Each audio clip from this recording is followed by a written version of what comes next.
मजदूर दिवस पर ढेर सारी शुभकामनाएं।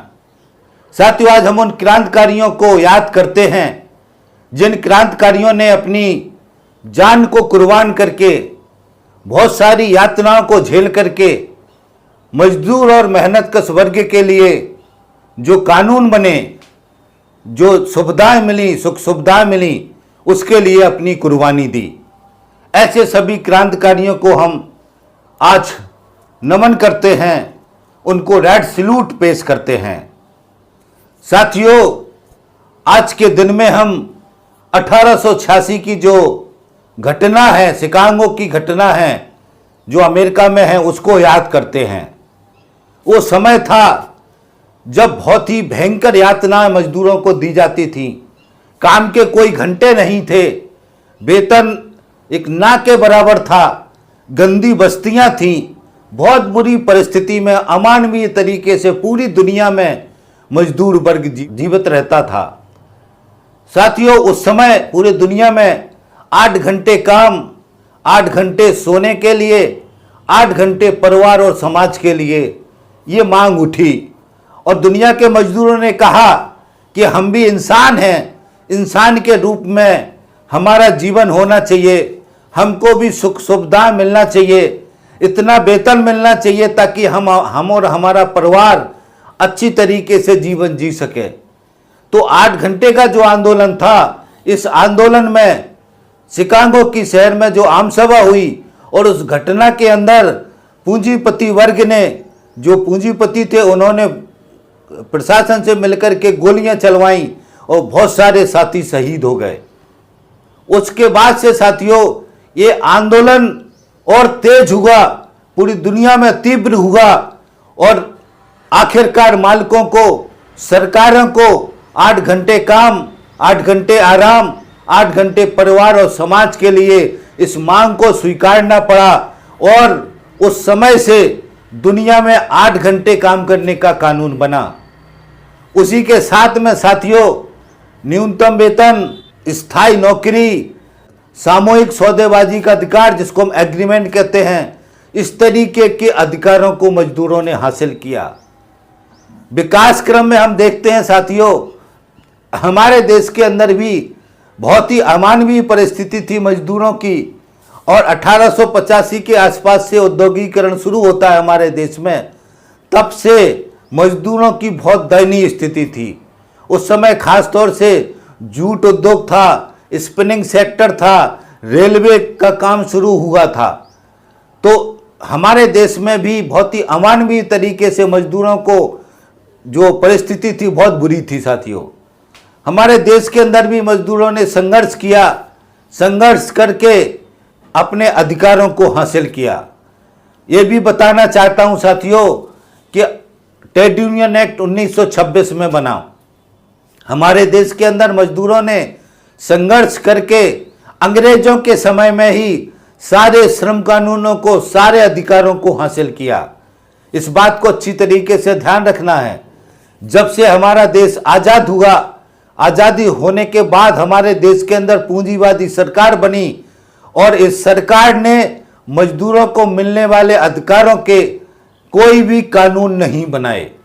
इस सरकार ने धीरे धीरे करके कानूनों को कमजोर करना शुरू किया। साथियों, 1971-72 में ठेका एक्ट, ठेकेदारी का कानून लेकर के आए और उसके बाद से अस्थायी नौकरी का एक रास्ता खोला। 1990-91 में घटना घटती है दुनिया में, रूस का विखंडन होता है। जो विचारधारा मजदूर और मेहनतकश वर्ग की विचारधारा थी, उसको धक्का लगता है। उसके बाद से साथियों, पूरे दुनिया के पूंजीपति नए तरीके से हमला करते हैं और वो घोषणा करते हैं कि मजदूर और मेहनतकश वर्ग की जो विचारधारा थी वो खत्म हो चुकी है दुनिया से और अब जो हमने कल्याणकारी राज्य की अवधारणा की घोषणा की थी, उस अवधारणा को वापस लेते हैं और नई आर्थिक नीतियों के नाम से पूरे दुनिया के अंदर वो सारे श्रम कानूनों को खत्म करने की घोषणा करते हैं और जो भी मजदूर को अधिकार मिले हुए थे, उन अधिकारों को खत्म करने की बात करते हैं। और हमारे देश के अंदर 1996 से लगभग श्रम कानूनों को धीरे धीरे करके कमजोर करके खत्म करने का काम चालू होता है। साथियों, हम देखते हैं 2014 के पहले जो कांग्रेस की सरकार थी, उस सरकार ने भी श्रम कानूनों को कमजोर किया, मगर वो धीरे धीरे कमजोर कर रहे थे। 2014 के बाद जो भारतीय जनता पार्टी की सरकार आई, इस सरकार ने घोषित रूप से नरेंद्र मोदी प्रधानमंत्री बने, उन्होंने लाल किले से घोषणा की कि हम सारे 44 कानूनों को, श्रम कानूनों को खत्म करके 4 संहिताएं को बनाएंगे। इसी बीच में 2019 में जब कोरोना आया, कोरोना का बहाना लेकर के हमारे देश की सरकार ने जो भी श्रम कानून थे, सभी श्रम कानूनों को लगभग खत्म कर दिया। तो ये परिस्थिति विकास क्रम है जिसको साथियों हमको समझना है। जो सरकार ने घोषणा की थी कि हम 44 श्रम कानूनों को खत्म करके 4 संहिताएं बनाएंगे 2019 में, 2020 में, ये वाला जो टर्म था, इस टर्म में नरेंद्र मोदी की सरकार ने 29 श्रम कानूनों को खत्म करके 4 संहिताएं बनाई। ये चारों संहिताएं लोकसभा में, राज्यसभा में ध्वनि मत से पारित हो गई हैं, किसी भी दिन लागू की जा सकती हैं। और अभी ये सरकार जो तीसरा टर्म नरेंद्र मोदी का आया है, इसमें इन संहिताओं को लागू करने की पूरी तैयारी है। किसी भी दिन ये संहिताएं लागू हो सकती हैं। तो ये क्यों कर रहे हैं नरेंद्र मोदी की सरकार, संहिताएं क्यों लेकर के आई है साथियों, इसको समझना है। जिस विकास क्रम में हमने श्रम कानूनों को हासिल किया था और 1990-91 के बाद दुनिया के जो पूंजीपतियों ने घोषणा की थी कि अब मजदूरों की जो सुविधाएं दी गई है, कल्याणकारी राज्य की अवधारणा, उसको वापस करना है, श्रम कानूनों को खत्म करना है। तो 2014 के बाद नरेंद्र मोदी की सरकार ने पूरी तरीके से स्थायी नौकरी को खत्म किया। आज की तारीख में किसी भी कारखाने में स्थायी नौकरी, स्थायी जो कारखाना मालिक करते थे, उन्होंने करना बंद कर दिया। अस्थायी नौकरी हर तरीके से, फिक्स टर्म, आउटसोर्स कर्मचारी, योजना कर्मी, सरकारी विभागों में भी यही हुआ। सब जगह अस्थायी पद बनाए गए, वो अस्थायी के रूप में भर्ती किए गए। ठेका मजदूर बड़ी संख्या में कारखानों में काम कर रहे हैं और उन्होंने ये व्यवस्था बनाई, नौकरी की सुरक्षा को खत्म किया। इस बात को ध्यान देना है, नौकरी की सुरक्षा को खत्म किया, नौकरी की सुरक्षा को खत्म किया, काम देने की गारंटी को खत्म किया। स्थायी नौकरी में क्या होता है, स्थायी नौकरी में नौकरी की सुरक्षा होती है और रोजाना काम देने की गारंटी होती है। तो इन्हीं दोनों चीजों को नरेंद्र मोदी की सरकार ने खत्म किया और उन्होंने लगाओ भगाओ चालू किया। किसी भी मजदूर को कभी भी भगा सकते हो, किसी भी कर्मचारी को कभी भी नौकरी से निकाल सकते हो, ये छूट नरेंद्र मोदी की सरकार ने दी। जैसे ही ये छूट कारखाना मालिकों को मिली तो उन्होंने न्यूनतम वेतन पर सभी तरीके की भर्ती को न्यूनतम वेतन पे करना शुरू किया। और आज हम देखते हैं कारखाने के अंदर 95% लोग जो युवा नौकरी कर रहे हैं वो अस्थायी हैं, वो फिक्स टर्म में हैं, ट्रेनिंग में हैं, आउटसोर्स कर्मचारी के रूप में हैं, थर्ड पार्टी कर्मचारी के रूप में हैं, ठेका मजदूर के रूप में हैं। इस तरीके से अस्थायी पदों पर भर्ती करके पूरा कारखाने चल रहे हैं। एक कानून और था कि स्थायी प्रवृत्ति के काम में स्थायी मजदूर जो है लगाए जाएंगे, उस कानून को भी सरकारों ने खत्म कर दिया, ढीला कर दिया। आज स्थायी प्रवृत्ति के काम में सभी अस्थायी मजदूर काम कर रहे हैं। तो ये परिस्थिति जो हमारे सामने आ गई, इसको साथियों ध्यान रख देना है। और आज के समय में अब ये मान के चलिए कि हमारी नौजवान पीढ़ी को, हमारे नौजवान बच्चों को किसी भी कारखाने में, किसी भी सरकारी विभागों में स्थायी नौकरी नहीं मिलना है। इसी तरीके से फिक्स टर्म जो कानून आया है, फिक्स टर्म कानून आने के बाद से स्थायी करने की जो जरूरत थी वो पूरी तरीके से खत्म हो गई। अब वो 1-1 साल का एग्रीमेंट करके, चाहे सरकार हो चाहे कारखाना मालिक हो, उसको बढ़ाते जाएंगे, बढ़ाते जाएंगे, बढ़ाते जाएंगे। ऐसे ही शोषण आपका पूरा जिंदगी होगा। तो ये व्यवस्था सरकारों ने की है साथियों। इस बात को हमको अच्छी तरीके से समझना है। जो हमने हासिल किया था वो सारा कुछ हमसे छीन लिया गया है। इस बात को ध्यान रखना है। जिन शहीदों को हम याद करते थे, जिन्होंने कुर्बानी देकर के जो कानून बनाए थे, जो अधिकार हासिल किए थे, उन अधिकारों को वापस से इन पूंजीवादी सरकारों ने छीन लिया है। और विडंबना की बात देखिए, हमारे देश के अंदर और पूरी दुनिया के अंदर इस तरीके की परिस्थिति है।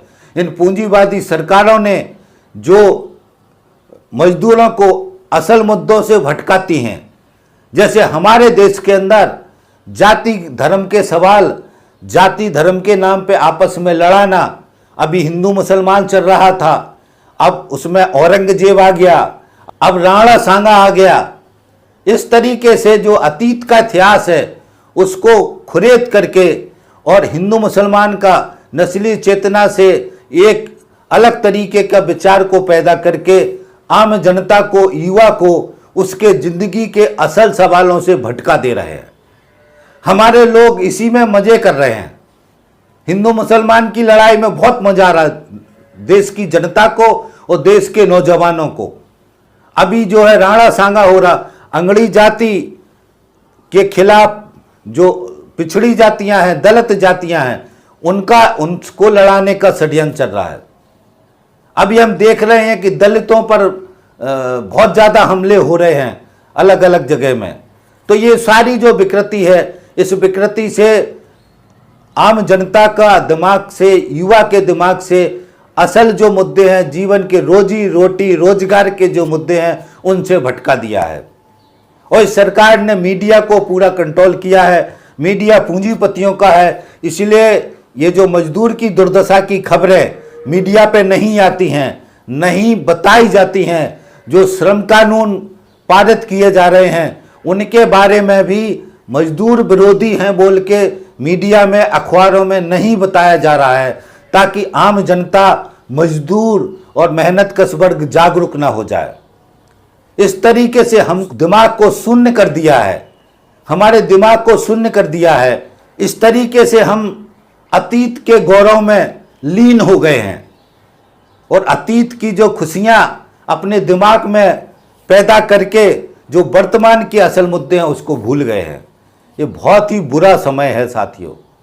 बहुत सारे षड्यंत्र मेहनतकश वर्ग के पीछे हो रहे हैं, युवाओं के पीछे हो रहे हैं।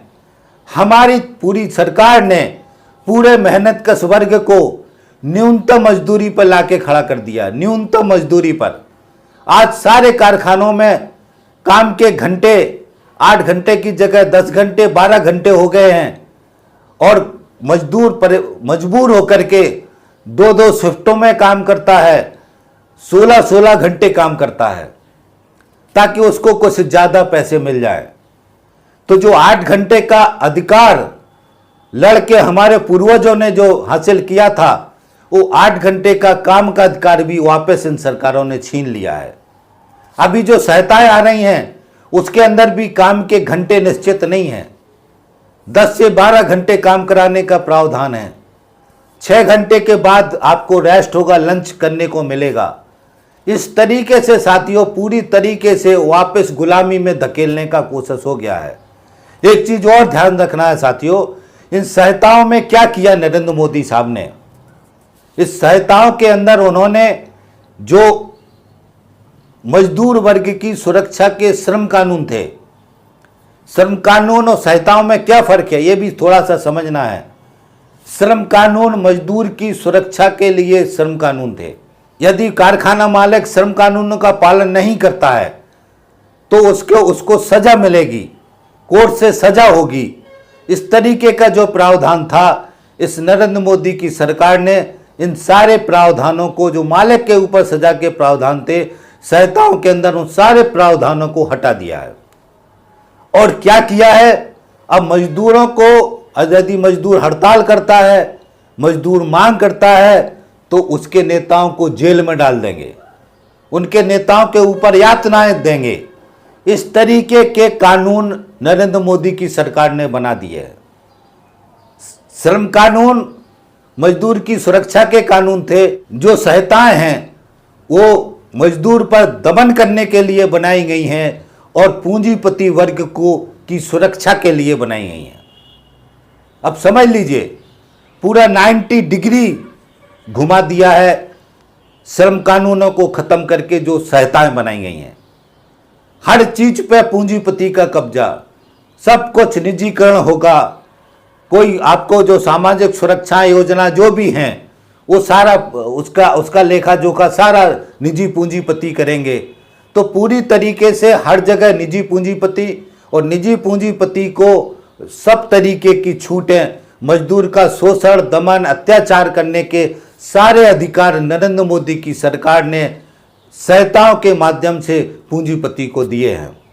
उसके पहले भी उन्होंने श्रम कानून सारे निपटा दिए हैं, उसमें उनका मन नहीं भरा, उसके बाद ये संहिताएं लेके आए हैं। तो साथियों, आज की तारीख में बहुत ही विकट परिस्थिति हमारे देश के अंदर है और मजदूर वर्ग, मेहनतकश वर्ग की सबसे बड़ी समस्या है कि वह जागरूक नहीं हो रहा है। जाति धर्म के सवाल में उसको मजा आ रहा है, वो अपने जिंदगी के जो असल सवाल है उससे भटक गया है। मजदूर की बड़ी व्यापक एकता बनाना अभी मुश्किल हो रही है। मजदूर यूनियनों में शामिल नहीं हो रहा है, मजदूर आंदोलन करने से कतरा रहा है। तो मजदूर की जो चेतना है, आंदोलन करने की चेतना है, विरोध करने की चेतना है, वो भी कमजोर हुई है साथियों। तो ये बहुत ही षड्यंत्र है। आज की तारीख में हमारे देश के नौजवान पीढ़ी मजदूर और मेहनतकश वर्ग के खिलाफ भयंकर षड्यंत्र हो रहे हैं। इन्हीं षड्यंत्रों में हमारा देश का नौजवान, हमारे देश की आम जनता फंस चुकी है। आज ये संकल्प लेने का दिन है कि इन षड्यंत्रों से हम बाहर निकलें, इन षड्यंत्रों को समझें, समझ करके इन षड्यंत्रों से बाहर निकलें, मेहनतकश वर्ग की व्यापक एकता को कायम करें। हमको पहले जो श्रम कानून मिले हैं उनको बचाना है, जो अधिकार हमारे पास थे उनको बचाना है, उनको वापस लाना है। और जो नए गुलामी के जो संहिताओं के नाम पर इस गुलामी को थोपने का काम नरेंद्र मोदी की सरकार कर रही है, इसको रोकना है। हमारे पास क्या है साथियों? मजदूर के पास लड़ने के लिए क्या हथियार है? एकता और संघर्ष, मजदूर वर्ग की व्यापक एकता। इसी एकता से हम संघर्ष करते हैं, आंदोलन करते हैं और व्यापक आंदोलनों से सरकार को झुकाते हैं। तो व्यापक एकता और बड़े संघर्ष, यही मजदूर वर्ग का हथियार है, यही हमारा मूल हथियार है। इसलिए हमको मेहनतकश वर्ग की व्यापक एकता कायम करना पड़ेगी और बड़े बड़े संघर्ष, राष्ट्रीय स्तर के बड़े बड़े संघर्ष को पैदा करना पड़ेगा। जैसे अभी 20 मई को एक देशव्यापी हड़ताल हो रही है। जो हड़ताल, जो संहिताएं सरकार ला रही है, इस संहिताओं के खिलाफ देश भर की सभी ट्रेड यूनियन इस हड़ताल में शामिल हैं। तो इस हड़ताल में जो 20 मई को होने वाली है, इस हड़ताल को हम ताकतवर रूप से बना सकते हैं, बड़ी एकता कायम कर सकते हैं और सरकार को झुका सकते हैं, सरकार को रोक सकते हैं कि संहिताओं को सरकार लागू ना करे। दूसरा साथियों विकल्प है, ये सरकार वोट की राजनीति है और ये सरकार वोट से डरती है। यदि मजदूर वर्ग लाखों करोड़ों की संख्या में इकट्ठा हो गया, इस सरकार के खिलाफ खड़ा हो गया और इस सरकार को डर लगा कि हम चुनाव हार जाएंगे, तो ये सरकार पीछे हट जाएगी। इसलिए हमको व्यापक एकता के साथ में जो हमारा वोट का ताकत है उसको भी ध्यान रखना है। यही ताकत, हमारी व्यापक एकता, व्यापक संघर्ष और वोट का ताकत, इसी से हम इस सरकार को झुका सकते हैं। अपने श्रम कानून जो सरकार ने खत्म कर दिए उनको वापस करा सकते हैं। जो संहिताएं सरकार लागू कराना चाहती है, इन संहिताओं से सरकार को पीछे हटा सकते हैं। तो ये सारे तथ्य हैं जिसको अच्छी तरीके से समझने का जरूरत है। मैंने बहुत ही संक्षेप में सब चीज़ों को बताया है। तो मुझे उम्मीद है कि हमारे सारे साथी आज ये संकल्प लेंगे कि हम आने वाले समय में जो भी हमारे अधिकार छिन गए हैं उनको वापस लेंगे और मेहनत कश वर्ग की व्यापक एकता बना करके व्यापक संघर्ष के द्वारा अपने अधिकारों को हासिल करेंगे। गुलामी के जो अधिकार बनाए जा रहे हैं उनको ख़त्म करेंगे, उनको वापस कराने के लिए लड़ेंगे। ये संकल्प सभी साथी लेंगे। इसी आशा उम्मीद के साथ साथियों मैं अपनी बात ख़त्म करता हूँ। धन्यवाद साथियों, थैंक यू साथियों, धन्यवाद।